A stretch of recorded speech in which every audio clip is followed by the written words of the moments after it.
அல்லாஹ் கேட்டுக்கோங்க, எனக்கு சொல்றேன்.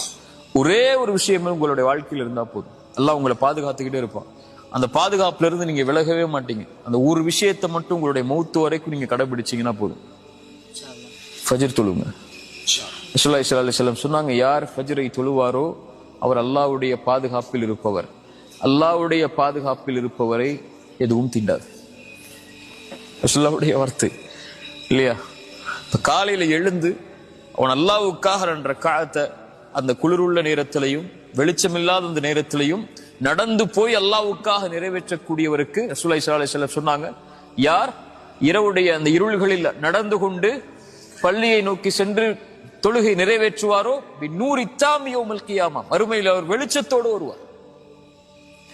அல்லாஹ் அவரை பாதுகாக்கிறான். யார் ஃபஜ்ரை தொழுவாரோ அவரை அன்றைய தினம் முழுவதும் அவர் அல்லாஹ்வுடைய பாதுகாப்பில் இருப்பவர்.